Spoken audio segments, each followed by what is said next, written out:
যার জন্য তোমার রক্ত তুমি পানি করলা গোলাপ, কিন্তু তোমার সঙ্গে নয়, কিন্তু তোমার এক পয়সার উপকারে আসবে না।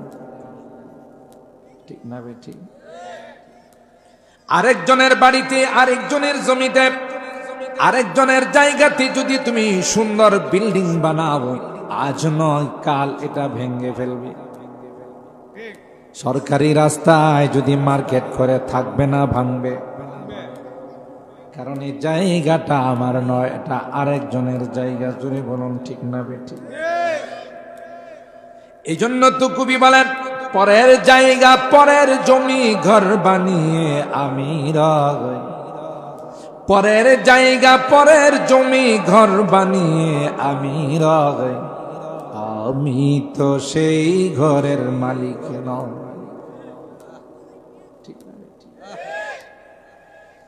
আর হারাম আল্লাহ ক্লিয়ারলি বলে দিয়েছেন, এ পৃথিবীর মানুষেরা, দুইটা দল পৃথিবীর মধ্যে বসবাস করবে।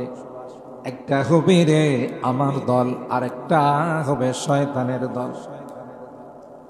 শয়তানের জান্নাত থেকে বের হওয়ার সময় আল্লাহর ইজ্জতের কসম করে কয়, ক্বালা ফাবিইজ্জাতিকা লাউযিয়ান্নাহুম আজমাইন।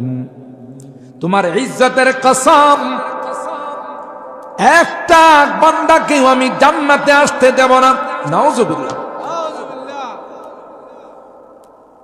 বাক্যটাকে যেভাবে স্ট্রং করার দরকার, যেভাবে মজবুত করার দরকার, শয়তান সেভাবে মজবুত করে কয়, একজনকেও জান্নাতে আসার জন্য দেব না।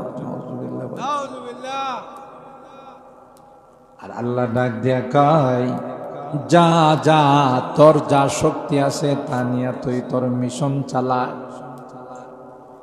এই যে আজকের যুবকদের মাহফিলে এসা যারা অনুতপ্ত হইয়া জীবনের গুনার জন্য তওবা করবে, জীবনের অবস্থাটাকে পরিবর্তন করে ফেলবে, আমিও আমার ইজ্জতের কসম করে বললাম, হাত তুলতে দেরি হবে রে, আমি আল্লাহ তাকে মাফ করতে দেরি হবে না।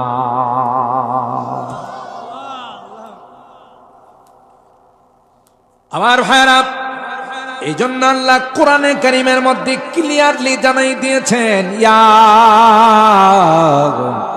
আইয়ুহান নাস ইন্না ওয়াদাল্লাহি হক ফালা তাগুররান্নাকুমুল হায়াতুদ দুনিয়া ওয়ালা ইয়াগুররান্নাকুম বিল্লাহিল গারুর। হে পৃথিবীর মানব সকল, ওয়াদা দুই দিক থেকে হবে। একটা হবে আমার দিক থেকে, আর একটা হবে শয়তানের দিক থেকে। শয়তানে যত ওয়াদা করব সব ডাহা মিথ্যা, কারণ হের জন্মের মধ্যে দোষ আছে। সমাজের মধ্যে যদি কেউ খুব খারাপ হয়, দুষ্ট হয়, অনেকে কয় না যে মনে হয় একটু সমস্যা আছে, গোড়াতে সমস্যা আছে, জাতে সমস্যা আছে। ওয়াকানা মিনাল জিন, এটা তো লেবাস আবাস, পোশাক আশাক লাগায়া বুজুর্গ সাজে, আল্লাহওয়ালা সাজে, আসলে তো জাতে কাফের। শয়তান জাতে কি? কাফের। কিন্তু লম্বা জুব্বা লাগায়া, পাগড়ি পগড়ি লাগায়া বুঝাইছে যে আমি সবচেয়ে বড় বলি।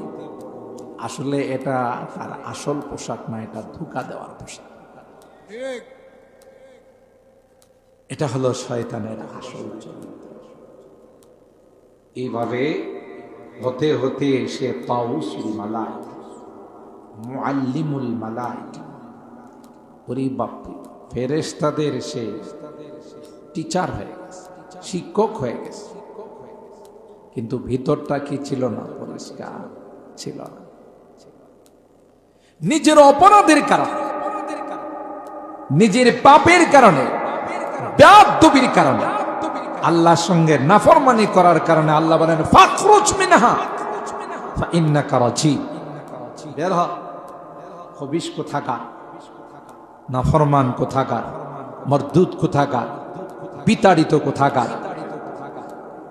ওয়া ইন্না আলাইকা লা'নাতি ইলা ইয়াউমিদ্দিন, তোর উপর আমার অভিশাপ কিয়ামত। সন্তান দুই রকমের হয়। কিছু সন্তান হলো মা বাবা যদি রাগ করে বুঝে যে আমার দুনিয়াও বরবাদ পরকালও বরবাদ, এই জন্য ভুল করলে মা বাবার কাছে যায় ক্ষমা চায় যে বাবা আমি বুঝতে পারছি না, আম্মা আমি বুঝতে পারছি না, আব্বা আমি বুঝতে পারছি না, আমার মাফ করে দেন। ঠিক না? এটা হলো আসল সন্তান। ভুল হতেই পারে, কিন্তু ভুলের পরে ক্ষমা চাওয়া এটা হলো আদম সন্তানের বৈশিষ্ট্য। সুবহানাল্লাহ। আবার কিছু দেখবেন অপরাধ আর ভুল হয়ে গেলে মা বাবা যদি রাগ করে উল্টা হেও তর্ক করে। আছে না চাঁদপুরে, আনন্দপুরে, ব্রাহ্মণবাড়িয়াতে,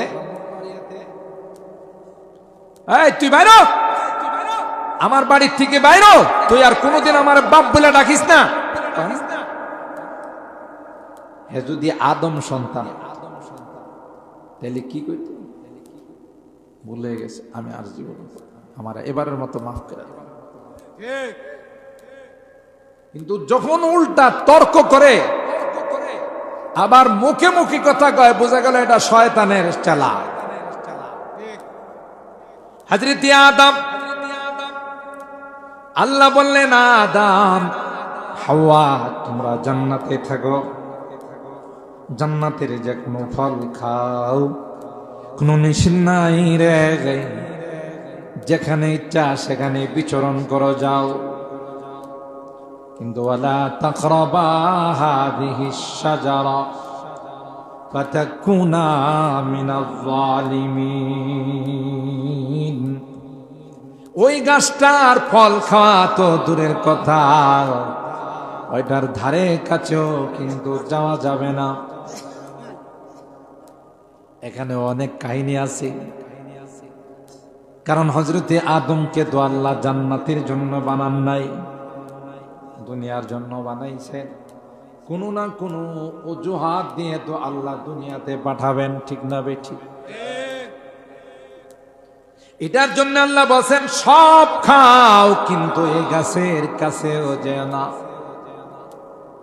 আর আল্লাহ জানেন না করলেও যাইব, না করলেও যাই। মানুষকে যে জিনিসের প্রতি মানুষকে বারণ করা হয়, নিষেধ করা হয়, দেখবেন এটার প্রতি মানুষের আকর্ষণ বেশি থাকে। আমি যদি এখন আপনাদেরকে বলি যে আপনারা কেউ এখান থেকে বেরিবাদে যায় না, একটু সমস্যা আছে, একে একে দেখবেন আমারে ফালায় পুরা প্যান্ডেলটা খালি হয়ে গেছে। একজন আরেকজনকে বুগিরি হুজুর জিতু খুশি হয়ে যাইতে না করছে মনে কিছু শিক্ষায় বড় অজনম নেই কথা কয় না। কি জন্য? এটা মানুষের স্বভাবগত ব্যাপার। যেই জিনিস নিষেধ করা হয় এটার প্রতি মানুষের আকর্ষণ। যদি এখন আমি আপনাদের মা বলে বলি যে কালকে সকাল পর্যন্ত কেউ দারমা বাজারে যায় না, মজলিশপুর বাজারে কেউ যায় না, নৌকা একটা ভাড়া করলো, কয়েকজন যে বসে হুজুর যেহেতু না করছে ওখানে কি আছে একটু দিক। এটা হলো মানুষের সৃষ্টিগত স্বভাব। যেই জিনিস নিষেধ করা হয় ওইটার প্রতি মানুষের আকর্ষণ বেশি থাকে। কথা বলেন ঠিক কিনা? হযরত আদমকে আল্লাহ বললেন হে আদম সব খাও কিন্তু এই গাছের ধারে কাছেও যেও না। এমনি তো তার মধ্যে একটা দুর্বলতা কাজ করে, সব খাইতে বলল, এটা কেন নিষেধ করলো? নিশ্চয়ই এখানে কোনো কিন্তু আছে। ইবলিস হযরত আদমকে সিজদা করে নাই, আল্লাহর হুকুম অমান্য করার কারণে আল্লাহ জান্নাত থেকে বের করে দিলেন। ইবলিস আল্লাহর কাছে শপথ করে আসছে যে আদমের কারণে, যে হাওয়ার কারণে জান্নাত থেকে বের হলাম, এদের একজনকেও পুনরায় জান্নাতে আসতে দেব না। আর হায়রা ধোঁকা দিয়ে হযরত আদম আর হাওয়াকে জান্নাত থেকে বের করে দিল। নাউজুবিল্লাহ, জোরে বলি। আসলে তো আল্লাহ জান্নাতের জন্য বানায় না, আল্লাহ তো আদমকে দুনিয়াতে পাঠাবেন। আর শুধু আদম আর হাওয়া না, ঘর গোষ্ঠী সবাইকে নিয়ে জান্নাতে যাবে। সুবহানাল্লাহ। এই জন্য আল্লাহ বলেন, ইয়া আইয়ুহান নাস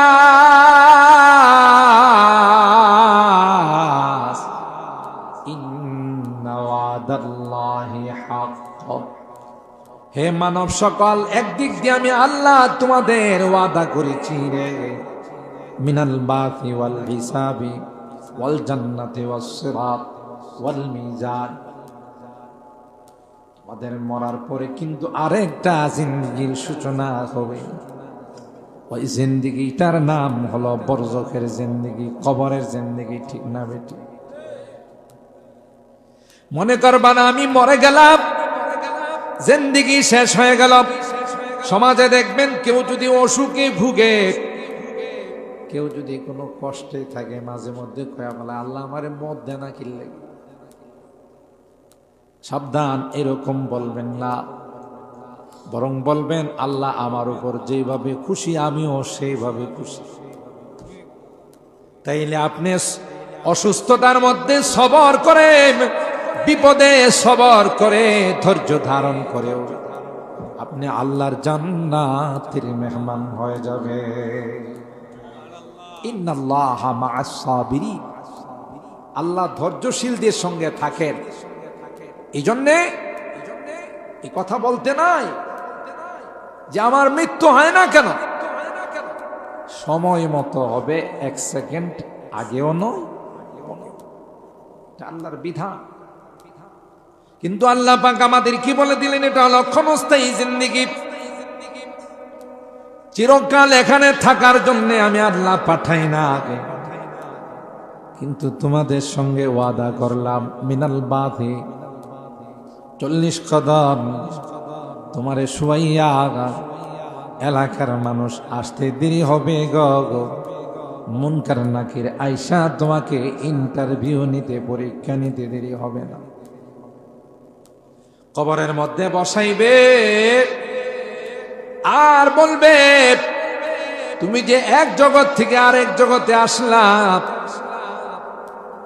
দুনিয়ার জগৎ পাড়ি দিয়া পরকালের জগতে পা রাখলা, ভিসা লাগাইছনি, পাসপোর্ট আছে। বাংলাদেশ থেকে যদি ইন্ডিয়া যায়, বর্ডারের মধ্যে ধরব না। সৌদি আরব গেলে, কুয়েত, কাতার, ইন্দোনেশিয়া, মালয়েশিয়া, তুমি তো এ দেশের নাগরিক নয়, তুমি এক দেশ থেকে আরেক দেশে আসলা, তোমার পাসপোর্ট কই, তোমার ভিসা কই? ঠিক কবরের মধ্যে রাখার পর দুইজন ইমিগ্রেশনের ফেরেশতা, দুইজন পুলিশ আসবে, যে পুলিশের নাম হলো মুনকার নাকির।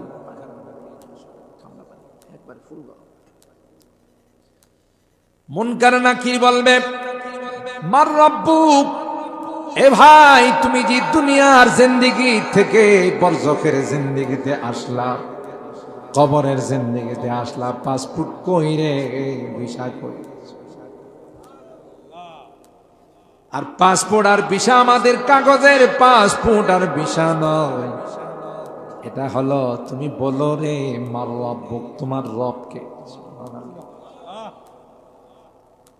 যারা নেককার দিনদার আল্লাহওয়ালা, বলতে দেরি হবে রে, জবাব দিতে দেরি হবে না। এই যে আপনারা কত মানুষ বাড়ি ঘুমাই রয়েছেন, কত ওয়াজ হই রে, ওয়াজে যাওয়ান লাগবো, ওয়াজে গিয়া কেড়া কিতা কিনা লাইছে, কয়টা বাড়ি ওড়াই লাইছে, কয় লক্ষ টাকা কামাই লাইছে, কয় না? এদের কলম নষ্ট হয়ে গেছে। ভালো জিনিস তাদের কাছে খারাপ লাগে, খারাপ জিনিস ভালো লাগে। ঠিক না বেটি? বুঝতে হবে যে কলবের মধ্যে সমস্যা হয়ে গেছে। আর যাদের মাহফিল ভালো লাগে, নসিহত ভালো লাগে, কোরআনের আলোচনা ভালো লাগে, দ্বীনের কথা যাদের ভালো লাগে, বুঝতে হবে যে দিলটা এখনো পরিষ্কার আছে। সুবহানাল্লাহ। এই জন্য মুনকার নাকির আইসা প্রশ্ন করতে দেরি হবে। যারা শীতের মধ্যে ঠান্ডা পানি দিয়া উজু করে নামাজে গেছে, মাহফিলে বসে রয়েছে, কোরআনের কথা শুনছে, এরা মুনকার নাকির কইব, মিয়া বুঝো না, কম্বল বাদ দিয়া লেপ বাদ দিয়া যায় মাহফিলের নিচে বসে রয়েছি, ফ্লোরের মধ্যে, মাটির মধ্যে, তোমার এই প্রশ্নের জবাব দেওয়ার জন্য। মার রাব্বুক, যখন বলবে তোমার রব কে, জবাব দেবে রব্বি আল্লাহ, আমার রব আর কেউ নয়, আমার রব হলেন একমাত্র আল্লাহ। আপনারা আমারে প্রশ্ন করতে পারেন, হুজুর আমরা তো আনন্দপুরের মানুষ, শামপুরের মানুষ, আমরা তো বাংলা ছাড়া কিছু বুঝি না, আপনি বাংলা কইতাছেন, এই জন্য আমরা কিছু বুঝতেছি। ফেরেশতা যদি আমরা আরবিতে কয় তাহলে এটা তো বুঝবো না, কি কইতেছে না কইতেছে এটা কয় না, তখন আপনি আরবি বুঝবেন, আরবি কথাও কইতে পারবেন। সুবহানাল্লাহ। কে দিবেন এই শক্তি? এখন যে বাংলাতে কথা বলেন, এই শক্তি কে দিছে? আরবরা যে আরবিতে কথা কয়, কে দিছে? আমেরিকানরা যে ইংলিশে কথা কয়, এই শক্তি কে দিছে? ইন্ডিয়াওয়ালারা যে হিন্দিতে কথা কয়, এই শক্তি কে দিছে? পাকিস্তানওয়ালারা যে উর্দুতে কথা কয়, এই শক্তি কে দিছে? মানুষের ভাষা, মানুষের কথা বলার শক্তি কে দিছে? আর রহমান আল্লামাল কুরআন খালাকাল ইনসানা আল্লামাহুল বায়ান। আল্লাহ বলেন, আমি তোমাদেরকে শুধু বানিয়ে ছেড়ে দেই না, কে কোন ভাষায় কথা বলবা, কে কোন জুবান দিয়ে কথা বলবা, এটাও আমি আল্লাহ তোমাদেরকে শিখাইছি। ওয়ামিন আয়াতিহি খালকুস সামাওয়াতি ওয়াল আরদ ওয়াখতিলাফু আলসিনাতিকুম ওয়া আলওয়ানিকুম ইন্না ফি যালিকা লাআয়াতিন লিল আলিমিন। আল্লাহ বলেন, একরকম বানাই নাই। আজকের এই মাহফিলে যারা উপস্থিত হয়েছে, একজনের চেহারার সাথে আরেকজনের চেহারার মিল নাই, আছে? আঙ্গুলের ছাপ নেয় না দলিল করতে গেলে, আঙ্গুলের টিপ দেন, টিপ দেন, এটা বুঝেননি কি লাগে? এটা ইংলিশে বলে ফিঙ্গার, ফিঙ্গার চাপ। এই যে আমার বৃদ্ধা আঙ্গুলের যে দাগগুলো আছে, এটা পৃথিবীর কাহারোর সাথে মিলবে না। সুবহানাল্লাহ। কালকে কয় এই বেশকমটা কে করছে? এই জন্য যারা সিগনেচার করতে পারে না, তাদেরকে বলেন যে আপনি বৃদ্ধা আঙ্গুল দিয়া চাপ দেন, টিপ দেন। একটা মানুষের আঙ্গুলের সাথে আর একটা মানুষের আঙ্গুলের মিল নাই। এটা তো স্বাস্থ্যমন্ত্রী বানাইছে, হ্যাঁ? FCBS FRCS করা ডাক্তাররা বানাইছে, MBBS ডাক্তাররা বানাইছে। কে বানাইছে? আল্লাহ। আল্লাহ বলেন, গোলাপ একরকম করে বানাই নাই। একজনকে লম্বা, আরেকজনকে খাটো, একজনকে সুন্দর, আরেকজনকে কালো করে বানাইছে। কে বানাইছে? এটার মধ্যে দুনিয়ার কোনো মানুষের হাত নাই। আল্লাহ বলেন, আসমানটাকে বানাইলাম, জমিনটাকে বানাইলাম, গোটা আসমানের মধ্যে কোথাও কোনো রকমের পিলার নাই। জোরে বলুন ঠিক কিনা? পারবে দুনিয়ার কোনো মানুষ একটা সামিয়ানা বানাইতে পিলার ছাড়া? কথা বলেন। মুসলমান খুব ভালো করে মনে রাখেন, আল্লাহ পাক রব্বুল আলামিন গোটা আসমানটাকে বানাইছেন, কোথাও একটা পিলারও নাই। জোরে বলুন সুবহানাল্লাহ। দেখেন, যদি নদী ভরাট করেন, পুকুর ভরাট করেন, পানির মধ্যে যদি বালু ফালায়, এটা নরম থাকে না শক্ত হয়? নরম। আস্তে আস্তে যখন শুকায় তখন আস্তে আস্তে এটা শক্ত হয়। আল্লাহ বলেন গোটা পৃথিবীটাকে আমি আল্লাহ পানির উপর মাটি বানাইলাম। ও বান্দা, তোমাদের চলাচলের মধ্যে সমস্যা হবে, এই জন্য তোমাদের যেন কষ্ট না হয় আমি আল্লাহ বিভিন্ন জায়গাতে বড় বড় পাহাড় বানাই দিলাম। পাহাড় কি ভূমিমন্ত্রী বানাইছে? যে মন্ত্রীর দায়িত্ব আছে জমি জমা রেজিস্ট্রেশন করা ইত্যাদি, এই মন্ত্রী বানাইছে? কে বানাইছে? আল্লাহ। কোন জায়গাতে বালুর পাহাড়, কোন জায়গাতে পাথরের পাহাড়, কোন জায়গাতে মাটির পাহাড়, কে বানাইছে? আল্লাহ বানাইছে। সুবহানাল্লাহ। আল্লাহকে এই দিনই একটু চিন্তা কর। তুমি যখন দুনিয়ার থেকে যাবে কবরে জিন্দেগিতে, তখন প্রথম প্রশ্ন হবে মারলাম। আরবিতে প্রশ্ন হবে, আরবিতে জবাব হবে। যে আল্লাহ বাংলাতে কথা বলাইতে পারেন সে আল্লাহ আরবিতেও ক্ষমতা আল্লাহর আছে না? আল্লাহ কথা বলাবে, বুঝার শক্তি দিবে, যিনি শুনবে সেও বুঝবে, বলতেও। প্রথম প্রশ্ন হবে মান রব্বুক, তোমার রব কে? যারা ঈমানদার নেককার, যারা কষ্ট করে নামাজ পড়ে রোজা রাখে, কোরআনের মাহফিলের মধ্যে আসে, সাথে সাথে বলবে রব্বি আল্লাহ, আমার রব আর কেউ নয় রে, আমার রব হলেন আল্লাহ। দ্বিতীয় নাম্বার প্রশ্ন হবে ওয়ামা দীনুক, তুমি কি হিন্দু ধর্মের ছিলে, নাকি বৌদ্ধ ধর্মের ছিলে, নাকি খ্রিস্ট ধর্মের ছিলে, নাকি ইহুদি ধর্মের ছিলে? কোন ধর্মের ছিলে? তোমার ধর্মের নামটা কও।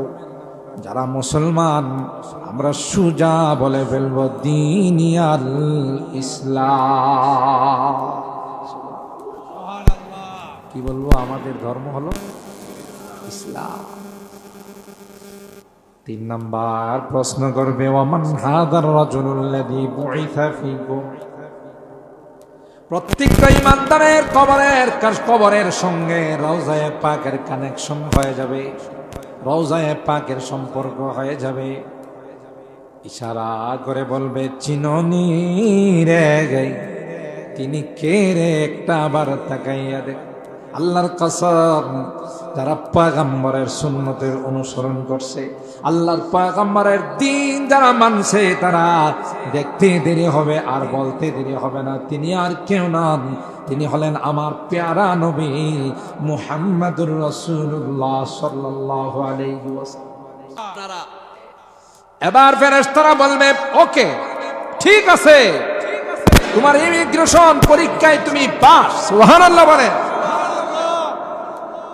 এই রেজাল্ট দিতে দেরি হবে, আসমানের মালিক ডাক দিতে দেরি হবে না। ওয়ানাদা মুনাদিন মিনাস সামা আন সাদাকা আবদি, আমার বান্দা আমার বান্দি ইন্টারভিউর মধ্যে 1 নাম্বার করছে। সুবহানাল্লাহ। ফেরেশতাদের আল্লাহ ডাক দিয়া বলবে ফেরেশতারা, এই আনন্দপুরের মানুষ, চাঁদপুরের মানুষগুলো বড় নিষ্ঠুর রে, বড় নির্দয় রে, বড় পাষাণ হৃদয়ের মালিক। এরা তাদের আপনজন কি শীতের মধ্যে মাটির নিচে কোনো বিছানা দেয় না, গাই কোন রকমের কোনো লেপ তুষক দেয় নাই। কথা বলুন ঠিক না? খালি মাটির মধ্যে তাকে শোয়াই দেয়া চলে গেছে। তাই দেরি করো না, আমার বান্দা পরীক্ষায় যেহেতু পাস, আমার বান্দাকে জান্নাতি গালিচা বিছাই দাও।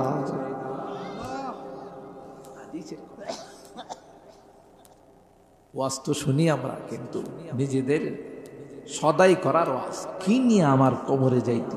পাসপোর্টটা রেডি আছে কি? ভিসাটা রেডি আছে কি? আর ভিসাই বাকি, পাসপোর্টই বাকি, বুঝতে হবে। আর এটি বুঝার জন্য সকল দিনের মাহফিলগুলো বসে আমার কাছ থেকে মনে করেন 1 ঘন্টা কিচ্ছা শুনবেন। মাশাআল্লাহ, আমিও যদি শুরু করি আপনারা 3 ঘন্টা উঠবেন। বলবেন জি জি মজার ওয়াজ করছে, কিন্তু এতে আপনি পাইলেন কিসসা কাহিনী শুনে চলে গেলেন। কিছু সঙ্গীত শিল্পী আইসা আপনাদেরকে কিছুক্ষণ ওয়াজ করলো, কিছুক্ষণ সঙ্গীত শোনাইলো, আপনার কি পাইলেন? এখানে যে কষ্ট করে শীতের মধ্যে বসে রইলেন। আল্লাহ তো বলেন যে তুমি তোমার পরকালের সামানটা ব্যাগে থুইছো কিনা দেখো, তোমার পরকালে যাওয়ার প্রস্তুতি আছে কিনা, রেডি হইছো কিনা দেখো। এই জগতের পরেই তো কবরের জগৎ। কবরের জগৎটা বড় কঠিন জগৎ। হযরত উসমান ইবনে আফফান রাদিয়াল্লাহু তাআলা আনহু, যাকে যিন্নুরাইন বলা হয়, দুই নূরওয়ালা, আল্লাহর হাবিবের দুই মেয়েকে একজন মারা যাওয়ার পর আরেকজনকে বিয়ে করেছিলেন। এই জন্য তাকে দুই নূর পয়গম্বরের দুইজন কলিজার টুকরাকে বিয়ে করেছেন। আল্লাহর নবীর দুইজন জান্নাতি মেয়েকে বিয়ে করেছেন। এই জন্য উসমান ইবনে আফফানকে যুন্নুরাইন বলা হয়। আল্লাহর হাবিব এত ভালোবাসতেন উসমানকে, ডাক দিয়া কর, আমার যদি আরেকটা মেয়ে থাকতো রে, উসমানের মতো এত নেককার জামাইয়ের কাছে আরেকটা মেয়ে বিয়ে দিত। উসমান ইবনে আফফান অনেক ধনী সাহাবী ছিলেন, নিজের সম্পদ সব আল্লাহর রাস্তায় বিলিয়ে দিয়েছেন। বুখারী শরীফের মধ্যে আসে, সাহাবায়ে কেরাম পানি পান করার জন্য কিছু পান না। ইহুদির একটা কুয়া আছে, 400 দিরহাম দিয়ে কিনা লাগে। ও ভাই, তখনকার 400 দিরহাম এখনকার 400 কোটি। আল্লাহর হাবিব বললেন, কে আছো? এই কুয়াটা আমার সাহাবীদের জন্য কিনে দিবা, আমি তার জন্য জান্নাতের ওয়াদা দিলাম। জোরে সুবহানাল্লাহ। উসমান দাঁড়াইয়া কয়, লাব্বাইক ওয়া সাদাইক ইয়া রাসূলুল্লাহ। ওগো পয়গম্বর, আপনার সাহাবী উসমান থাকতে এই কাজ আর কেউ নয়, উসমান 400 দিরহাম দিয়ে এটা কিনে দিবে। दुनिया ये सखावत में तेरा नाम रहेगा, दुनिया ये सखावत में तेरा नाम रहेगा, उस्मान तेरा नाम से इस्लाम फैलेगा, दुनिया ये शुजाअत में तेरा नाम रहेगा, दुनिया ये शुजाअत में तेरा नाम रहेगा, हैदर तेरा नाम से इस्लाम फैलेगा। খাইবরের যুদ্ধে পয়গম্বর বলেন, পতাকা একজন সাহাবী হাতে নিবে গো। যেই সাহাবী হাতে নেওয়ার পর আর মুসলমান পরাজয়ের চেহারা দেখবে না, আল্লাহ তার মাধ্যমে বিজয়ের চেহারা দেখাবে। তিনি কে? শের খুদা হযরত আলী কাররামাল্লাহু ওয়াজহা। হযরত উসমান এত বড় সাহাবী, ইসলামের 3 নম্বর খলিফা, মুবাশশার বিল জান্নাত, দুনিয়াতে থাকতেই জান্নাতের সুসংবাদ পেয়েছে। হযরত উসমান যখন গুরুস্থানের পাশে যান, উসমানের কান্না ধরে রাখতে পারেন। উসমান কান্দে রে, চোখ দিয়া পানি পয়রা, গাল ভাসে, দাড়ি ভিজে, পানিগুলো টপ টপ করে পড়তে থাকে। সাহাবায়ে কেরাম বললেন, উসমান, জান্নাতের আলোচনা হয়, জাহান্নামের আলোচনা হয় রে উসমান, তোমাকে এত কান্দে দেখি।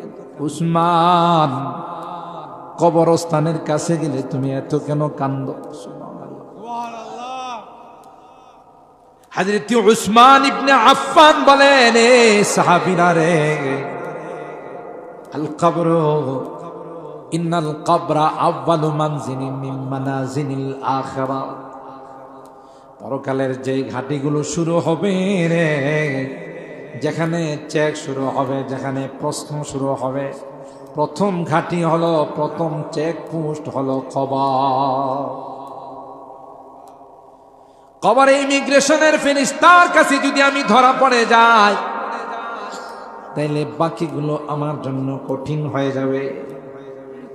আর যদি এখানে পার পায়া যায়, বাকিগুলো আমার জন্য সহজ হয়ে যাবে। আমি জানি না আমি কবরে ধরা পড়ব না ছাড়া পড়ব। এই জন্য কবর দেখলে আমার কান্না আসে রে, আমি নিজেকে কন্ট্রোল করতে পারি না। ও ভাই, নবীর সাহাবী ওসমান ইবনে আফফান, ইসলামের 3 নম্বর খলিফা, আল্লাহর পয়গম্বরের 2 মেয়ের জামাই, জান্নাতি সুসংবাদ প্রাপ্ত সাহাবী ওসমান যদি কবর দেখলে কান্দে, তাইলে আমার আপনার কি অবস্থা হবে? জোরে কোন সুবহানাল্লাহ। ওসমানের যদি অবস্থা হয়, তাহলে আমার আপনার কি অবস্থা হবে? হযরতে আবু বকর গাছের ঢালে যদি পাখি বসা দেখছে, পাখির দিকে তাকিয়া আবু বকর কাঁদতো আর বলতো, ইয়া লাইতানি কুনতু আখরাসা ইল্লা আন যিকরিল্লাহ। আল্লাহ, আমি যদি পাখিটার মতো হয়ে যাইতাম তাইলে কত ভালো হতো। এই পাখিটার কোনো হিসাব নাই, আমি আবু বকরের হিসাব হবে রে। আমি আবু বকরের জীবনের হিসাব নিকাশ দিতে হবে। সুবহানাল্লাহ। জমানা বয়ক হালে रहता नहीं, जमाना बैक हाल रहता नहीं, गुज़िश्ता ज़माना फिर आता नहीं, गुज़िश्ता ज़माना फिर आता नहीं। ও ভাগ যায় দিন আর কোনদিন ফেরত আসে। 2023 সনকে আর কোনদিন পাওয়া যাবে? 24 সন শুরু হয়ে গেছে, 24 যাবে রে, 25 যাবে। জামানা কাল তার গতিতে চলতে থাকে। 24-এ আমি থাকবো না, 25-এ উমুক থাকবে না, 26-এ উমুক থাকবে না, কিন্তু জামানা তার গতিতে চলতে থাকবে। मौत जिस दिन आ गई मुर्दा की हालात क्या हुई, मौत जिस दिन आ गई मुर्दा की हालत क्या हुई, रूह तन से उड़ गई मुर्दा की हालत क्या हुई। আমার এই পিঞ্জিরার থেকে, খাসার থেকে পাখিটা যখন উড়ে চলে যাবে, কি হবে? আমার আশপাশে মানুষগুলো কাঁদবে, হায় হায়, আমার সন্তানদের আর্তচিৎকারে আকাশ বাতাস ভারী হয়ে যাবে। বন্ধু বান্ধব আত্মীয় স্বজনের কান্নায় কান্নার রুল পড়ে যাবে, কিন্তু আমাকে কেউ রাখবে? ঠিক না? ঠিক। मौत जिस दिन आ गई मुर्दा की हालत क्या हुई, रूह तन से उड़ गई है मुर्दा की हालत क्या हुई। ওই তুই তের অতীতের ইতিহাস তালাশ করে দেখো, অতীতের ইতিহাস তালাশ করে দেখো, কারণ ছিল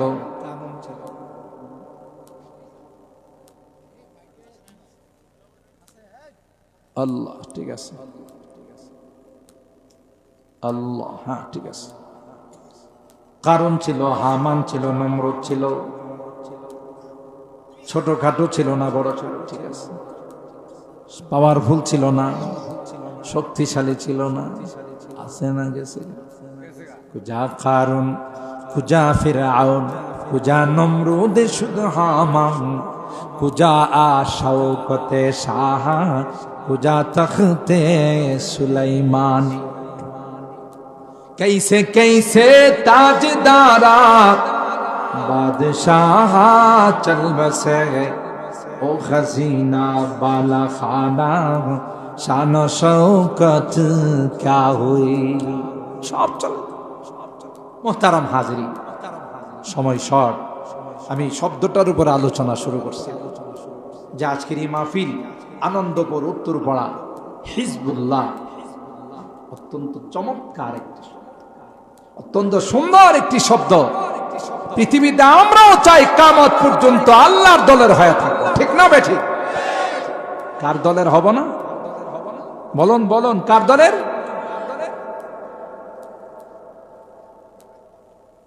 আল্লাহর দলে থাকবো, ঠিক না বেঠিক? কার নয়? শয়তানের দলের নয়। কারণ শয়তান জান্নাতে যাবে না জাহান্নামে? বলেন, শয়তান কোথায় যাবে?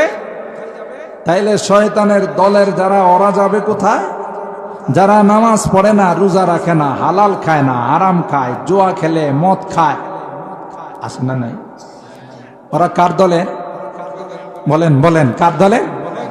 যারা নামাজ পড়ে, রোজা রাখে, আল্লাহ বিল্লাহ করে, হালাল খায়, হারাম খায় না, আল্লাহর হুকুম মানে, নবীর তরিকা মতো চলে, এরা কাদের দল? কোরআনে আল্লাহ বলেন, আল্লাহ ইন্না হিজবাশ শাইতানি হুমুল খাসিরুন। শয়তানের দলের যারা হবে তারা চিরকালের জন্য ক্ষতিগ্রস্ত হয়ে যাবে। কে বলছে? আলা ইন্না হিজবাল্লাহি হুমুল মুফলিহুন। আর যারা আল্লাহর দলের হবে, আল্লাহর কথা মতো চলবে। আল্লাহ বলেন, দুনিয়ার জিন্দেগিটা আমার কথা মতো চলো, আমার পয়গম্বরের তরিকা মতো চলো, পরকালের জিন্দেগিটা তোমার মতো করে তুমি চলবা।